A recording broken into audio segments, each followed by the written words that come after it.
So last time we were talking about the future of man.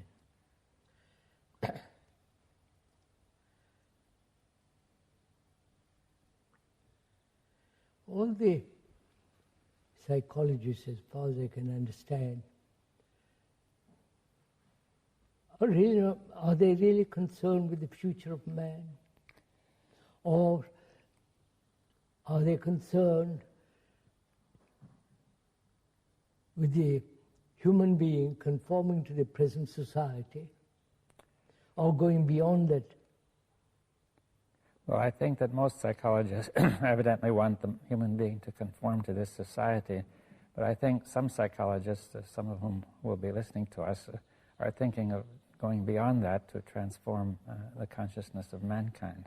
Can the consciousness of mankind be changed through time? Yes. That's one of the questions we should discuss this evening. Yes, we have discussed it actually last time, and I think that what came out was that the consciousness of mankind, that with regard to consciousness, time is not relevant, that it is a kind of illusion, that we discussed Yes. the illusion of becoming. Yes. We are saying, aren't we, let's be clear, that the evolution of consciousness is a fallacy. As through time, right? Yes. Through time. Through Now, time. though Through through physical evolution is not. Yes. Now, There is no, can we put it this way much more simply, there is no psychological evolution or the evolution of the psyche. yes, and since the future of mankind depends on the psyche, it seems then that we cannot. The future of mankind is not going to be determined through actions in time, right? Time, that's right. And then that left us the question: what will we do, right? Now let's proceed from there. Yeah. Shouldn't we first distinguish between the brain and the mind? Yes. Well, that distinction has been made, and it is not clear now. Of course, there are several views. One view is to say that mind is just a function of the brain, and that is the materialist view. There's another view which says mind and brain are two different things. Yes, I think there are two different things. But they must be A contact between the two. yes, Relationship between relation. As we don't necessarily imply any separation of the two. No, first let's see the brain. Yeah. I'm really not an expert on the structure of the brain and all that kind of thing, but one can see one can observe one's own activity of the brain, that it is really like a computer that's been programmed and remembers. Well, it's certainly a large part of the activity is that way, but one is not certain that all of it is that way. No. And it is conditioned. Yes. Conditioned by past generations, by the society, by the newspapers, by the magazines, by all the activities and pressure from the outside. It is conditioned. Yes. Now, what do you mean by this conditioning? You see, what does it? It is programmed. It is made to conform to a certain pattern, lives entirely on the past, modifying itself in the future with the present and going on. Yes. Now, we've agreed that some of this conditioning is useful and necessary. Of course, we discussed that last yes, time. and now, but the conditioning which determines the self, which determines the psyche. The psyche, or you call it the psyche. Let's call it for the moment the psyche. The self. The self, the psyche. That conditioning is what you're talking about. That may not only be unnecessary but harmful. Right? Yes, that's what we were discussing too. Yes. That the emphasis on the psyche, as we are doing now, and giving importance to the self, is creating great damage in the world. because it's separative, and it is, therefore, it is constantly in conflict, not only within itself, and with the society, with the family, and so on and so on. Yes, and it's also in conflict with nature. With the nature, with the whole universe, if you can call it. I think we discussed last time that the conflict arose because the division arising because thought is limited. Thought is limited. Being based on this conditioning, on this knowledge and memory, it is limited. Yes. And experience is limited, therefore knowledge is limited, memory and thought. Thought is limited, and the very structure and the nature of the psyche is the movement of thought. Yes. In time. Yes. Now I'd like to ask a question. When you discuss the movement of thought, it doesn't seem clear to me what is moving. You see, I discussed the movement of my hand. That is a real movement. It's clear what is meant. But now when I discuss the movement of thought, it seems to me we're discussing something which is a kind of illusion, because you have said becoming is the movement of thought. Becoming is entirely core. And that, therefore, if you say thought... That's what I mean, the movement in becoming. But that movement you're saying is in some way illusory, aren't you? Yes, of course. But it's rather like the movement on the screen, which is projected from the screen, camera. Yes. And we say that there's no objects moving across the screen, but the only real movement is the turning of the projector. Now, can we say that there's a real movement in the brain which is projecting all this, which is the conditioning? So that's what I want to find out. Let's discuss that a bit. Yeah. We both agree or see that the brain is conditioned. And we mean by that really it's been impressed physically. Physically as well and as chemically. Genetically as well as psychologically. Well, what is the difference of physically and psychologically? Psychologically, it is centered in the self. Right? Yes. And the constant assertion of the self is the movement, is the conditioning. Yes, but insofar as we experience it, that's an illusion, right? We said that's an illusion. But there is some real movement happening inside. Say the brain, for example, is doing something. It's been conditioned physically and chemically. Chemically, yes. And something is happening physically and chemically when we are thinking of the self, right? Are you saying, or you asking rather, the brain and the self are two different things? No, I'm saying the self is the result of conditioning the brain. Yes. And the self is conditioning the brain. Yes, but does the self exist? No. But the conditioning of the brain, as I see it, is involving with an illusion which we call the self. That's right. Can that conditioning be dissipated? Yes. That's the whole question. Yes, and it really has to be dissipated in some physical and chemical and neurophysiological sense, right? Yes. And now the first reaction of any scientific person would be, it looks unlikely that we could dissipate it by the sort of thing we are doing. You see, some scientists might feel, well, maybe we will discover drugs or new genetic changes or deep knowledge of the structure of the brain, and that way we could perhaps hope to do something. I think that idea might be current among some people. Will that change the human behavior? Well, why not? You see, I think some people believe it might. That is, wait a minute, that's the whole point. It might. Yeah. Which means in the future.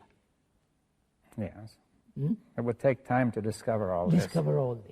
In the meantime, man is going to destroy himself. Well, they might hope that he'll manage to do it in time. You see, because they could also criticize what we're doing, saying the same point, saying what good can it do? You see, it doesn't seem to affect anybody, and certainly not in time to make a big difference. You see, See, that's a question that would arise. Suppose, for the sake of argument, that we're... We too have very clear about it. Yeah. In what way does it affect humanity? Mankind. And will it affect mankind in time to really save... Certainly not. Obviously not. Well, then why should we be doing it? Because this is the right thing to do. Independently. Independently. It has nothing to do with reward and punishment. Or with goals. Yes. As you do the right thing, even though we don't know what the outcome will be, right? That's right. Now you're saying that there is no other way, right? We are saying that there is no other way. That's right. Yeah, so we should make that clear. Now, see, for example, some psychologists would feel that by inquiring into this sort of thing, we could bring about an evolutionary transformation of consciousness. Right? So then we come back to that point, that through time, yes, we hope to change consciousness. Yes. We question that. We have questioned that, and we're saying that time that will inevitably involve that we're all caught in becoming an illusion, and we will not know what we're doing. Now, could we say the same thing would hold even for those scientists who are trying to do it physically and chemically or some structurally, that they themselves are still caught in this, and through time they're caught in trying to become better. Yes, that's right. That's right. And will not know what they're doing, really. Both the experimentalists and the psychologists and ourselves, they're all trying to become something. Yes, though they may not seem obvious at first, it may seem that they're really just disinterested or unbiased observers, or working on the problem. But underneath, you feel there's a desire to become better on the part of the person who is doing it. But he is not free of that. That's just it. They are not free of that. And that desire will give rise to self-deception and illusion and so on. So where do we come? Where are we now? That any form of becoming is an illusion. And the becoming implies time. Time, for the psyche to change, we are saying time is not necessary. Yes, now that ties up with the other question of the mind and the brain. Now, see, the brain clearly is to be understood as activity in time, as a physical, neurochemical, complex process. I think the mind is separate from the brain. Well, what does it mean, separate? That is, it's separate in contact. In the sense, brain is conditioned and the mind is not. Well, let's say the mind has a certain independence of the brain, is what you're saying, that even if the brain is conditioned, the other is not. Need not be conditioned. Now, on what basis do you say that?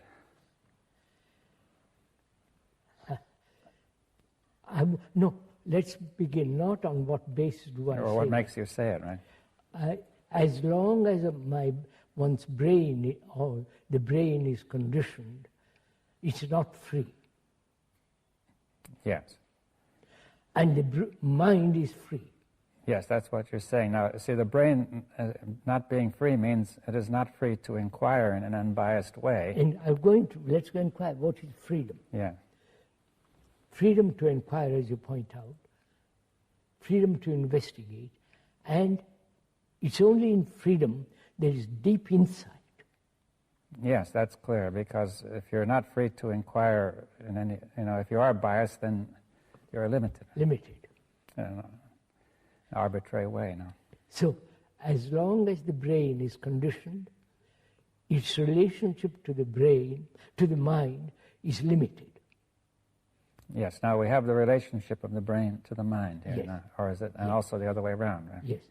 But the mind, being free, has a relationship to the brain. Yes. Now, we say the mind is free in some sense, not subject to the conditioning of the brain. Yes.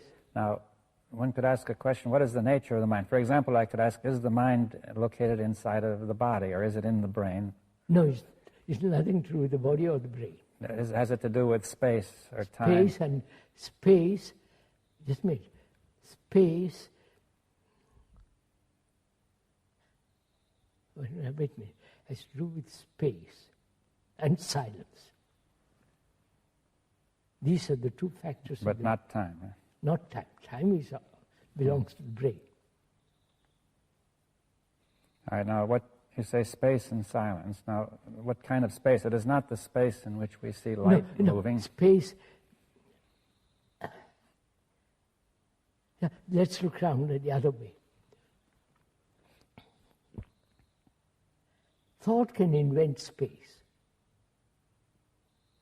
Well, in addition, we have the space that we see, and thought can invent different kinds of space. And space from here to there. Yes, the space through which we move physically. Space also between two noises. Between two sounds. There's two sounds. Well, that's the interval, they call it. The interval of, that would be called the interval between two sounds. Yes, interval between two noises. Or two noises. Right? Two thoughts. Two thoughts. Right? Two notes. Yes. Two space between two people. Yes, space between the walls. And so on. But that kind of space is not the space of the mind. You say it is not limited. It is I not didn't an want interval. to use the word limited. But I mean, it's implied. Yes. It's not the nature of being bounded by something. No, it is not bounded by the psyche. By the psyche. But is it bounded by anything? No. No. Now, the psyche, you say, is bounded because we've said it is limited, and so on right now. So can the brain, that's what I want to find out, Yeah. discuss rather, talk over. Can the brain, with all its cells conditioned, can those cells radically change? Yeah, well, we've often discussed to say it's not certain that all the cells are conditioned. For example, some people think that only a small part of the cells are being used, and the others are rather just not being inactive, Used dormant. at all. Yeah. Yeah, or just touched occasionally. Just touched occasionally, but those cells that are conditioned, whatever they may be, evidently dominate consciousness now, right? Yes. Can those cells be changed? Yes. We are saying that they can, through insight. Yes. Now, Insight being out of time, it's not the result of remembrance. It's not a intuition or desire or hope. It's nothing to do with any time and thought. yes. Now, but you say insight, is it of the mind? Is it of the nature of mind, right? Activity of mind. Yes. Right. Now, therefore, you're saying mind can act in the matter of the brain. Yes. We said that earlier. Yes, but we have to. But you see, this is a difficult point. You see, how mind is able to act in matter. It is able to act on the brain. Say, for instance, take any crisis or any problem. Problem is, at the root meaning of it, as you know, is something thrown at you. And we meet it with all the remembrance of the past, with a bias and so on. And therefore the problem multiplies itself. Mm-hmm. You may solve one problem, in the very solution of one problem, of that particular problem, other problems arise, as they are doing in politics and so on, right? Now, to approach the problem, or to have perception of the problem without any past memories and thoughts interfering or projecting in perception of the problem. Yes, now that implies that perception also is of the mind, that it is That's right. Not. Are you more or less saying that the brain is a kind of instrument of the mind? Is that what is being instrument of the mind when the brain is not self-centered? Yes. Well, you see, if we think of all this conditioning, the conditioning may be thought of as the brain exciting itself and keeping itself going just from the program. This occupies all of its capacity. All our days. Yes, right. well, all the whole capacity of the brain, and It's rather like a radio receiver which can generate its own noise. It would not pick up a signal. Now, would this analogy be at all... not it's quite. not very good, but... Not very. You see, sir, would you go into this a little bit? Experience is always limited. Right? I may blow up that experience into kind of fantastic affair, and then set up a shop to sell my experience. But that experience is limited. And so knowledge is always limited. And this knowledge is operating in the brain. This knowledge is the brain. Right? And thought is also part of the brain, and that thought is limited. So the brain is operating in a very, very small area. Yes, what prevents it from operating in a broader area? What is preventing it from operating in an unlimited area? Thought. No, but thought, the brain, it seems to me, is running on its own, from its own program, right? Yes, it's like a computer that's running on its own program. Yes. Now, essentially, what you're asking is that the brain that should really be responding to the mind. That it can only respond if it is free from the thought which is limited. Yes, so the program does not dominate it. You see, we are going to still need that program. Of course, we need for many things, yes, it may, but the intelligence... which is intelligence from the mind, then? Yes, intelligence is the mind. Yes, the mind. Because now that comes into, we must go into something else. Because compassion is related to intelligence. There is no intelligence without compassion. And compassion can only be when there is love, which is completely free from all remembrances, personal jealousies and all that kind of thing. Now, is all that compassion, love, also of the mind? Of the mind. And you cannot be compassionate if you are attached to any particular experience or any particular ideal. Yes, well, that's again the program that is just holding you. Yes. But say, for instance, there are those people who go out various poverty-ridden countries and work, and they call that compassion. But they are attached or tied to a particular form of religious belief. And therefore, that's merely pity, sympathy, but it's not compassion. Yes, well, I understand that we have here two things which can be somewhat independent. There's the brain and the mind, though they make contact. Now then, intelligence and compassion, we say, come from beyond the brain. Now then, I would like to go into the question of how they are making contact, you see. That is... contact can only exist between the mind and the brain when the brain is quiet. Yes, that's the condition for making it. That's the requirement for making it. Now then, the brain has got to be quiet. Now, quiet is not a trained quietness. Not a self-conscious, meditative desire for silence. It's a natural outcome of understanding one's own conditioning. Yes, and one can see that if the brain is quiet, then it can, you could almost say it can listen to something deeper, right? Deeper, that's right. Then if it is quiet, it's related to the brain. Yes. Then to the mind. Then the mind can function through the brain. Now, I think that it would help if we could see, with regard to the brain, whether it has any activity which is beyond thought. You see, for example, one could ask, is awareness part of a function of the brain? As long as awareness in which there is no choice, I'm aware. And in that awareness, I choose.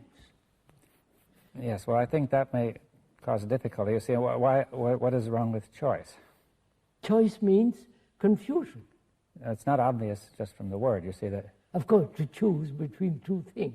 Yeah, now I could choose whether I buy Yes, one thing or I another. can choose between this table and that table. Or choose the colors when I buy Yeah, the this table. better table.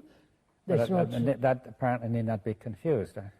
If I choose which color I want, I don't see why that has to be confused. There's nothing wrong. Yeah, now. There's no confusion there. But the choice about the psyche, it seems to me, is where the confusion is. We are talking about the psyche. Yeah, one tends to, the language tends to carry you away, you see. Yeah.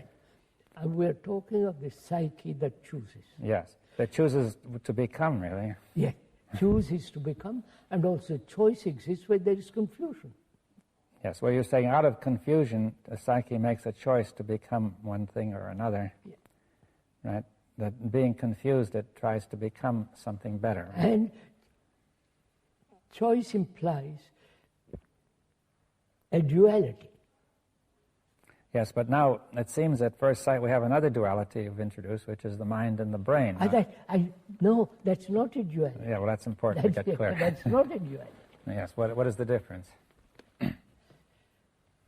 All right, let's take a very simple example. Human beings are violent. And this has been, non-violence has been projected by thought. And that is the duality, the fact and the non-fact. Well, you're saying there's a duality between a fact and some mere projection which the mind makes. The ideal and the fact. Yes, and the ideal is unreal and the fact is real. That's it. The ideal is not actual. Yes, that's it, not actual. Now what that? And you say the division of those two you call duality, but why do you give it that name? Yeah. Because they're divided. Well, at least they appear to be divided. Divided, and we are struggling, as all, say for instance, the totalitarian communist ideals and the democratic ideals, they are the outcome of thought and so on, which is limited, and this is creating havoc in the world. Yes, so there's a division which has been brought in, but I think we were discussing in terms of we're dividing something which cannot be divided, right? We're trying to divide the psyche. Right? Violence cannot be divided into non-violence. Yeah, and the psyche cannot be divided into violent and non-violent. That is it. It is what it is. It is what it is. So if it's violent, it cannot be divided into a violent and a non-violent part. Right? So that's very good. So can we remain with what is, not with what should be, what must be, and invent ideals and all the rest of it? Yes, but could we return to the question of the mind and the brain now? That we're saying that is not a division. Oh no, that's not a division. They are in contact, is that one? We said there is contact between the mind and the brain when the brain is silent and has space. Yes, so we're saying that the mind actually, although they're in contact and not divided at all, there can be an independent, the mind can still have a certain independence of the conditioning of the brain. Now careful, sir. Yeah. Careful. Let's see. Suppose my brain is conditioned, being programmed as a Hindu. And I function, act, my whole life is conditioned by the idea that I'm a Hindu. Mind, obviously, has no relationship with that condition. Now, when you're using the word mind, it means it's not my mind or... Oh, mind. You're discussing mind universally or generally. Yeah. It's not my brain either. No, but there's a particular brain, this brain or that brain, and now, but will you say there's a particular mind? No. No, you see, that's an important difference. They're saying mind is really universal. Mind is universal. If you can use that word. Yes, or unlimited, or yes, undivided. It is not polluted by thought. But see, I think for most people, at least there will be a difficulty saying, how do we know anything about this mind? I only know my mind is the first feeling, right? You cannot call it your mind. You only have your brain, which is conditioned. You can't say it's my mind. Yes. Well, whatever is going on inside, I feel is mine. It's very different from what's going on inside somebody else. No, I question whether it's... At least that seems different at first I sight. question whether it is different. What's going on inside me as a human being and you as another human being. We both go through all kinds of problems, suffering, fear, anxiety, loneliness, and so on, so on. Yeah. We have our dogmas, beliefs, superstitions, and everybody has this. Well, we'll say it's all very similar, but still it seems each one of us is isolated from the other. By thought. Thought is created that I am different from you. Yes. Because my body is different from you. My face is different from you. So we carry that same... we extend that same thing into the psychological area. Yes, we've discussed that. But now, if we say, all right, that division is an illusion, perhaps, now then... no, not perhaps. No, let's say it is. It's an illusion, all right, now, although it is not obvious when a person first looks at it. Of course. Now then, and we say mind... Not only in reality, even brain is not divided, because we're saying that we're all not only basically similar but really connected, right? And then we say beyond all that is mind, which has no division at all. It is unconditioned.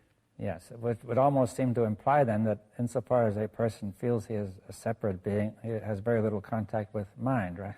Absolutely, quite right. That's you say has no mind.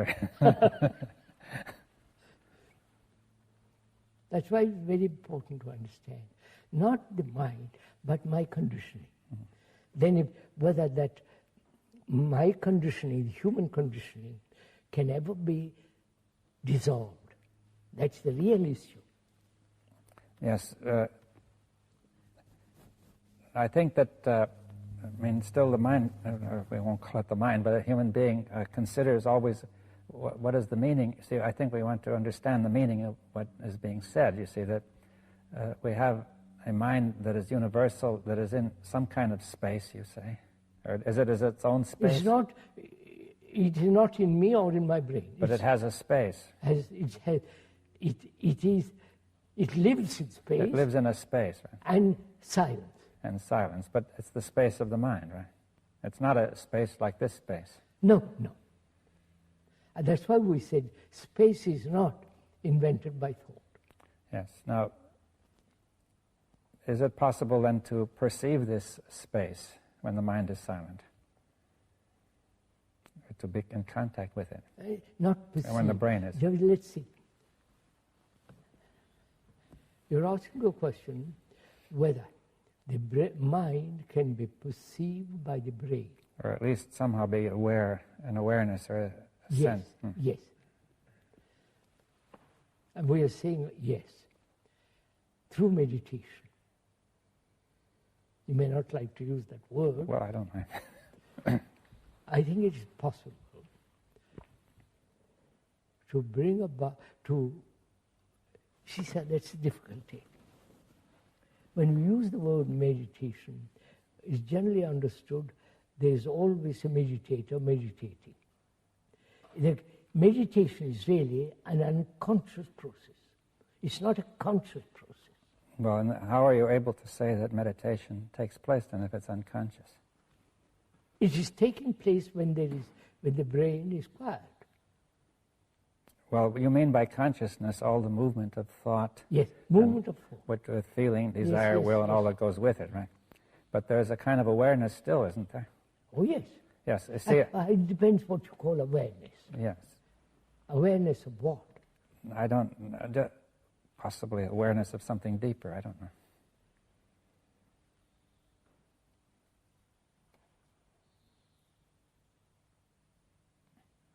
See, again, when we use the word dipa, it's a measurement. I know, how would you... Well, let's not use that, but let's say that some kind of the brain is not... See, there's a kind of unconsciousness which you're simply not aware of at all. A person may be unconscious of some of his, his problems, his conflicts. Let's go at it a little bit more. If I do something consciously, it's the activity of thought. Yes. Right?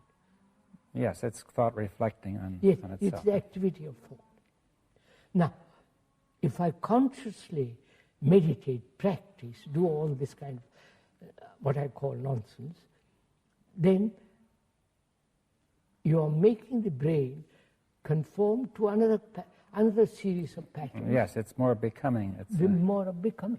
That's right. Yes, you're trying to become better. There is no illumination by becoming.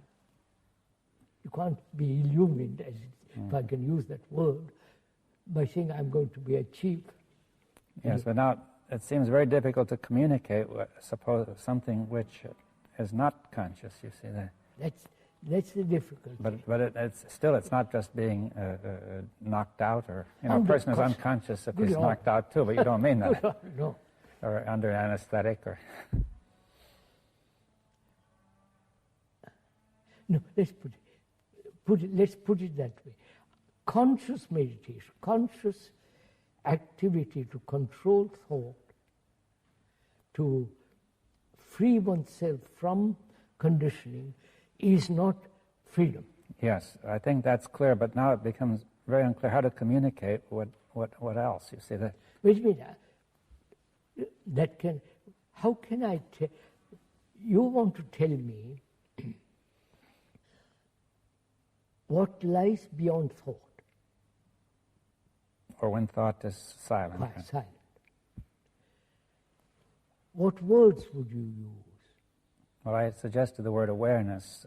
Or what about the word attention? I don't know. Attention is better for me. Yes.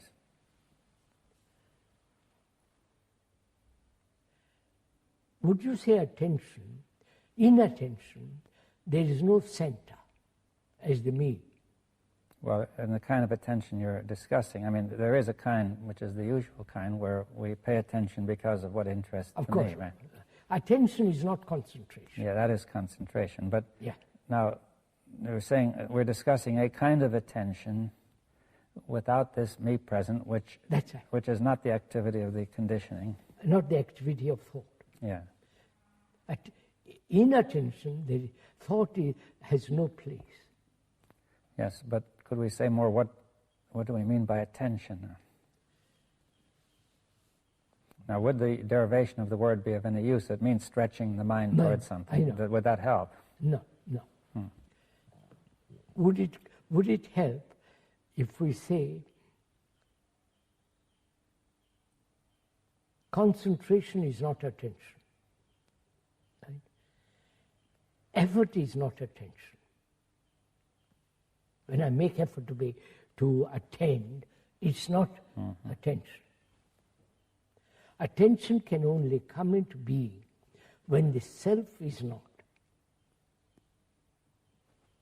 Yes, but that is going to get us in a circle, because we're saying we're starting when the self is. So here's a person who say meditation is necessary.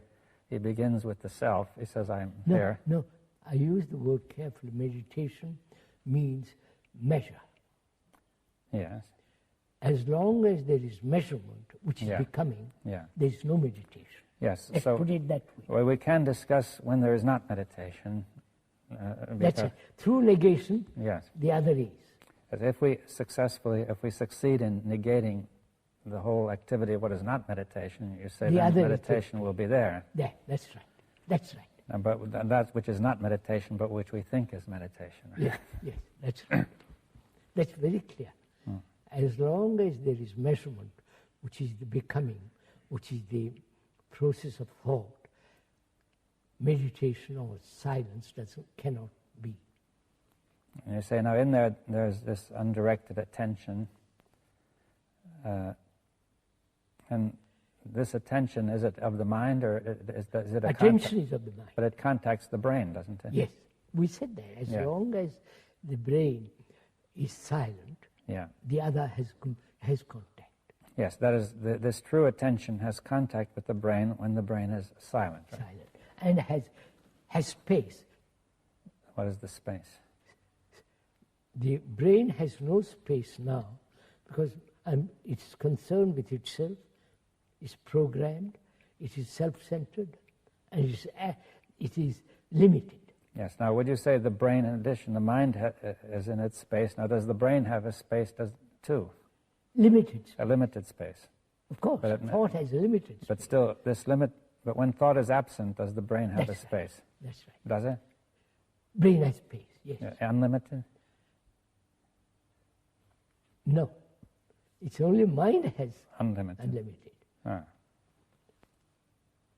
I can have, my brain can be quiet over a problem which I've thought about, and I suddenly say, well, I won't think any more about it, and there's a certain amount of space. In that space, you solve the problem.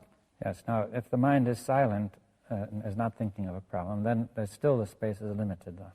Yes. But it is open to the other, to the attention. Now, would you say the mind, through attention or in attention, and the mind is contacting the brain? Yes. When the brain is not inattentive. So what happens to the brain? What happens to the brain, which is to act, right? Which is to wait, let's get it clear. We said intelligence is born out of compassion and love. That intelligence operates when the brain is quiet. Yes. Does it require operate through attention? Of course. Yes. So attention seems to be the contact. Attention. Is the contact. Attention, as we said too, attention can only be when the self is not. Yes. All right. Now, you say that the love and compassion are sort of the ground far, and out of this comes intelligence. The intelligence through attention. Functions through the brain. And this intelligence.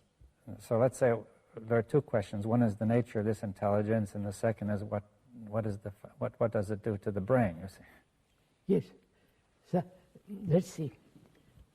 That is, we must again approach it negatively. Love is not jealousy and all that. Love is not personal. But it can be personal.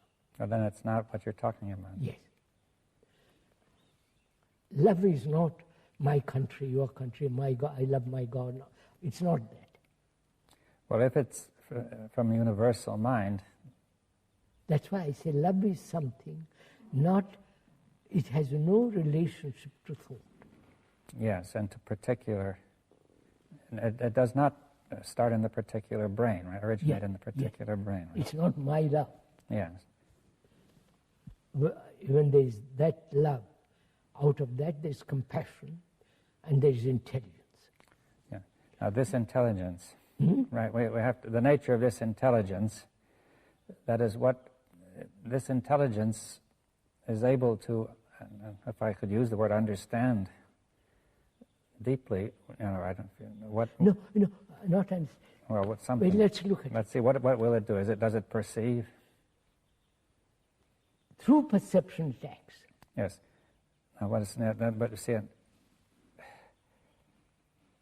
perception of what? Perception. Now let's discuss perception. Mm-hmm. There can be perception only when it's not tinged by thought.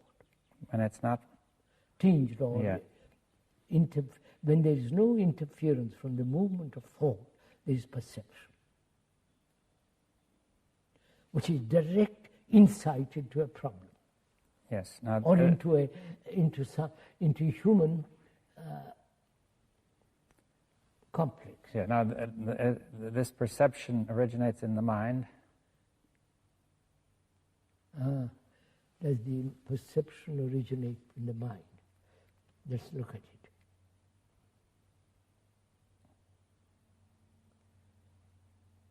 Yes, when the brain is quiet.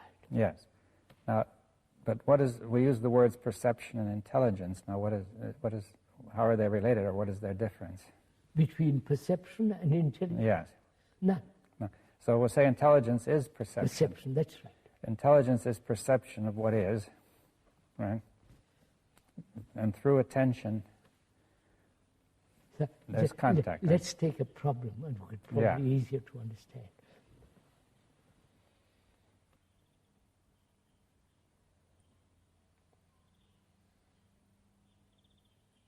Take a problem of suffering.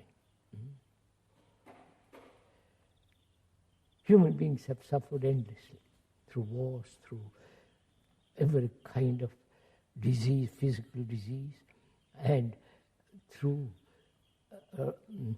wrong relationship with each other. Man has suffered greatly. Now, can that end? Yes. Well, I say that is the difficulty of ending that is that it's on the program. We're conditioned to this whole thing, right? Whole thing. And it's physically and chemically registered. We are conditioned. Yes. Now, that has been going on for centuries. Yes, so it's very deep in some way. Very, very, very deep. Now, can that suffering end? Yes, and it cannot end by an action of the brain, because the brain is caught in this suffering, Of course and it cannot take an action toward its own Of course suffering. it cannot. Thought cannot end it. Yes, because thought has created it in any way it is unable to get hold of it. Yes, thought has created the wars, the misery, the confusion, and thought has become prominent in human relationship. Well, you see, I think that people might agree with that and still think that thought might still, as thought can do bad things, it could do good things. You see, I think thought cannot do good or bad. It's thought. It cannot get hold of this. Thought cannot get hold of this suffering. That is, this suffering being in the physical conditioning of the brain and chemical. Thought has no way of knowing what it is. Even you see it. I mean, I lose my son, and Yeah, but I mean, by thinking, I don't know what's going on inside me. I can't change the suffering inside because I don't. Thinking will not show me what it is. Now you're saying maybe there's an intelligence. But after all, we're asking, can suffering end? That's a problem. Yes, and it's clear that thinking cannot do it. No. Thought cannot do it. No.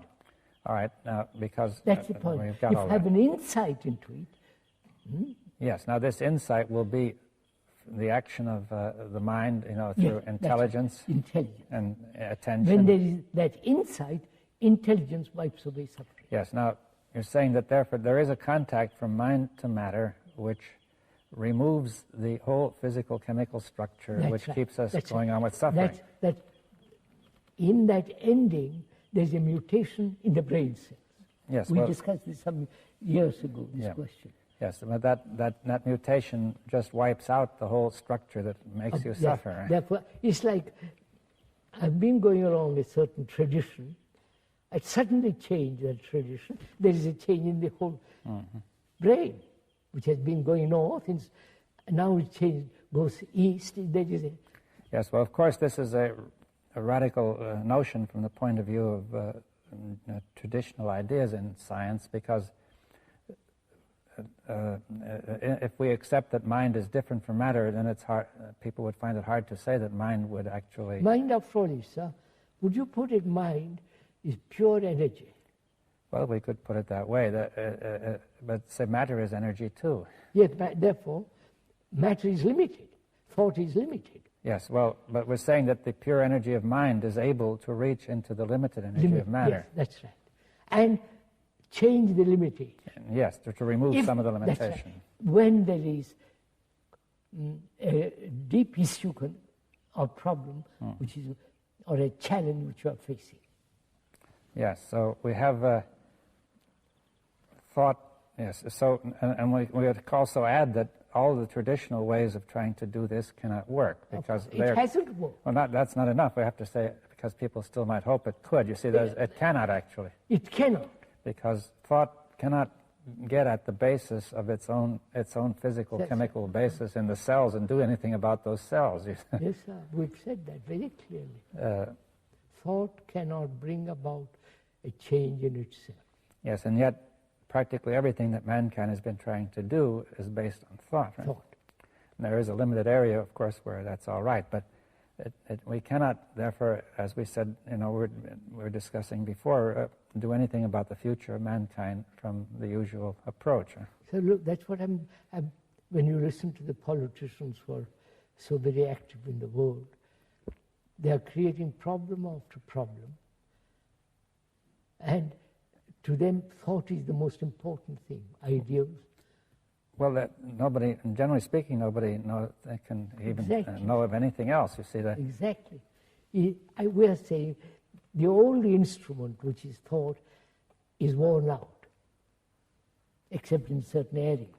Well, it never was adequate except in those areas. I mean, yeah, of course. But and man has always been in trouble, as far as we can remember, as far as history goes, right? Yes, sir. Man has always been in trouble, turmoil, fear. We mustn't reduce all this to an intellectual argument.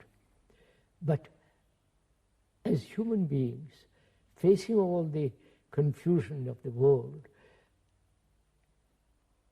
can there be a solution to all this?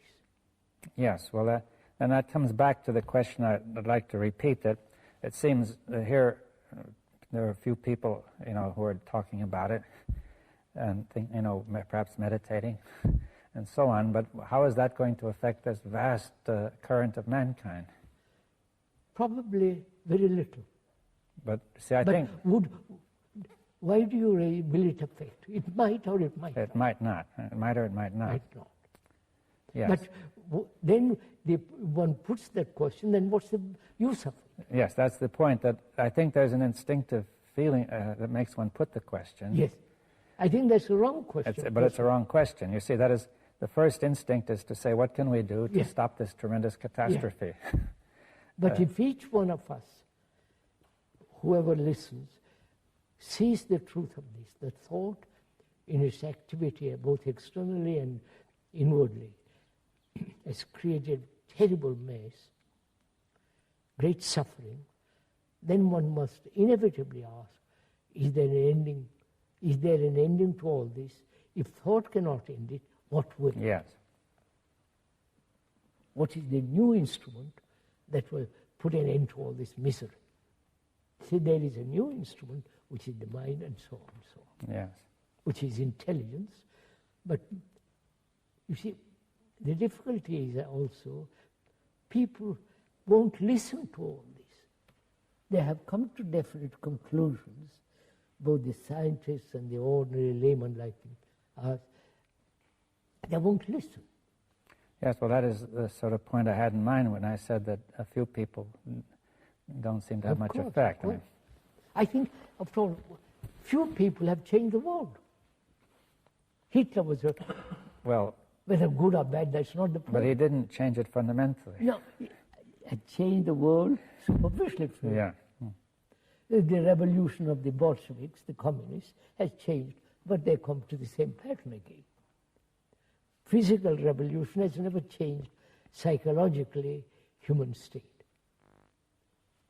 Well, do you think it's possible that say a certain number of brains coming in contact with mind in this way will be able to have an effect on mankind which is beyond just the immediate obvious effect of their communication? That's right. I mean, obviously, whoever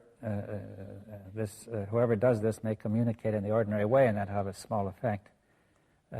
But now this is a possibility of something entirely different, right? See, I've often thought about how do you convey to all this rather subtle and very complex issue, how do you convey all this to a person who is steeped in tradition, who is conditioned, and won't even take time to listen, to consider? Yes, well, that is a question. You see, one point you could say is that this conditioning cannot be absolute, an absolute block, or else there would be no way out at all. But the conditioning may be thought to have some sort of yes, permeability. I mean, after all, the Pope won't listen to him. But the Pope has tremendous influence. But is it possible that every person has something he can listen to if it could be found? If he takes little patience, yeah. who will listen? The politicians won't listen. The idealists won't listen. The totalitarians won't listen. The deeply steeped religious people won't listen. So perhaps, sir, that's the whole point.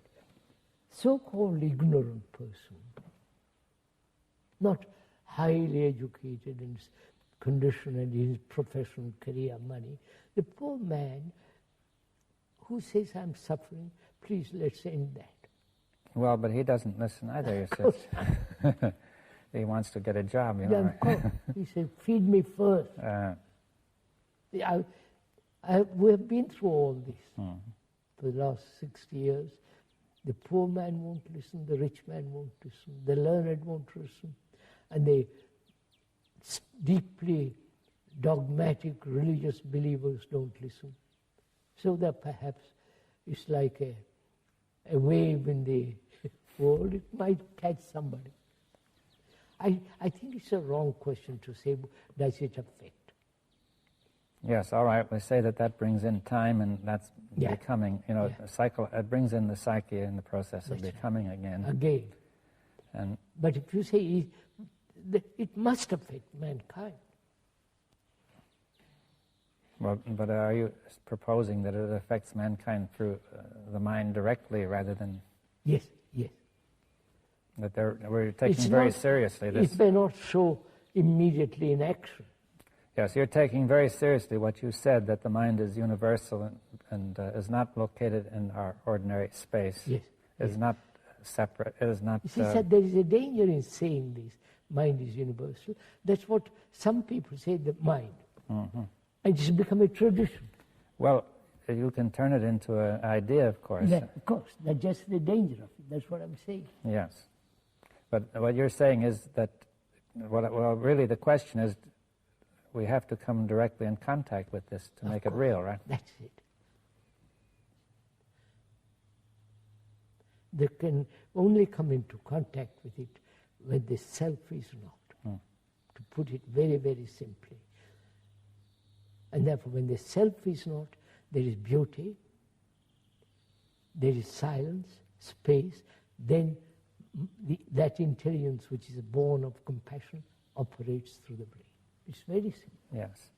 But would it be worth discussing, the self, the question of how, since the self is active, I know, widely.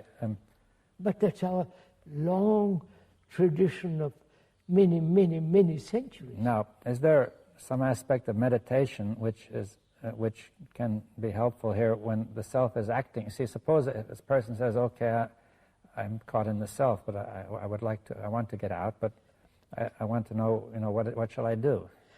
You see that? I won't use the words "what shall I do," but I mean, what do you say? That's very simple. Is the observer different from the observed? Well, suppose we say, yes, it appears to be different. Then what? No, is that an idea or an actuality? Oh, wait, what do you mean? Actuality is when there is no division between the thinker and the thought. Yes, but suppose I say ordinarily one feels the observer is different from the observed. I say we begin there. I will begin there and so look at it. Are you different from your anger, from your envy, from your suffering? You're not. Yes, at first sight it appears that I am. You see that I might try to control it, right? And not or justify you are that. It. Yes, how will I see that I'm that? You are your name. You are your form, body. You are all the reaction and actions.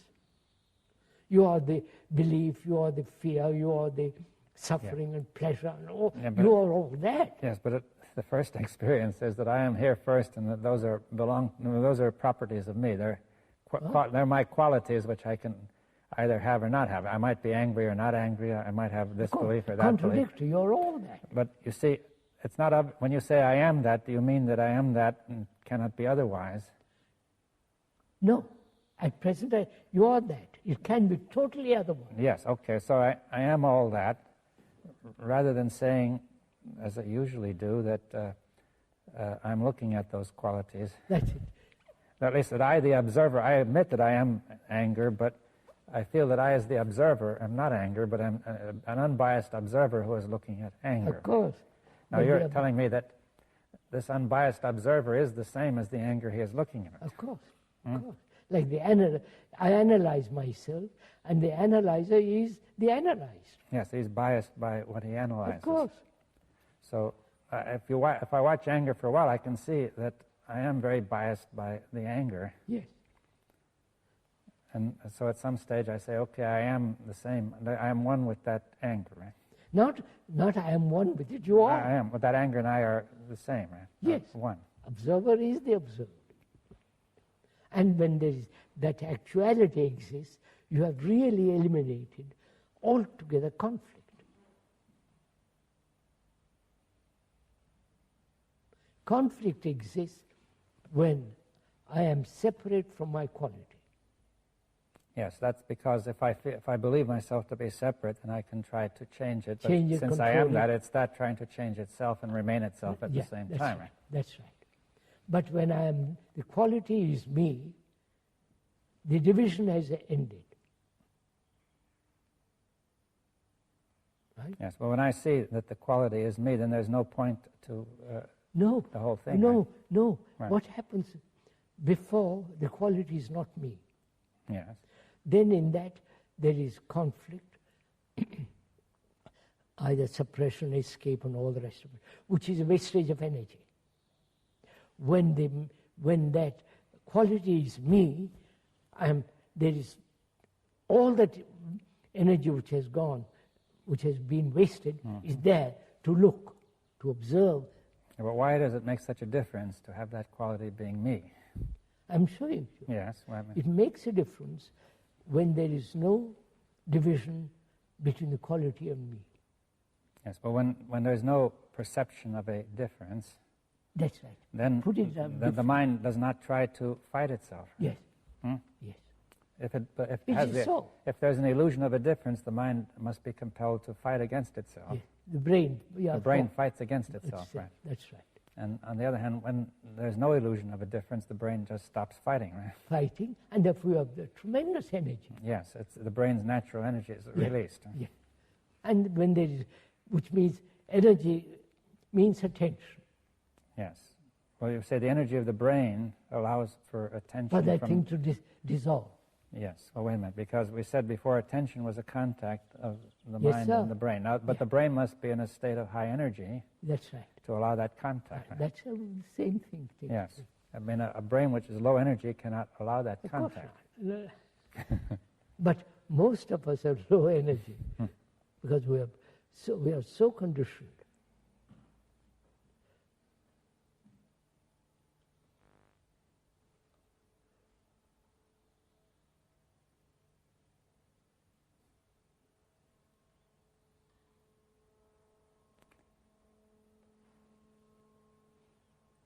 Well, essentially, you're saying that this is the way to start, then? Yes, sir. Start simply. Yes. Start with what is, what I am. That's why self-knowledge is so important. Self-knowledge is not an accumulated process of knowledge which then looks at. It's a constant learning about oneself. Yes, well, if you call it self-knowledge, then it's not knowledge of the kind we talked about before, which is conditioning. That's right. But Knowledge conditions. But you're saying that self-knowledge of this kind is not conditioning. That's But why do you call it knowledge? Is it a different kind of knowledge? Yes. Knowledge conditions. Yeah, but now you have this self-knowledge. Self-knowledge, which is to know and to comprehend oneself, to understand oneself is such a subtle, complex thing, it's living. But you're essentially knowing yourself in the very moment in which things are happening, to know what is happening. rather than store it up in memory. Of course. That can only be in my through reactions. I begin to discover what I am, what my, and so on, so on. I think we better. Right?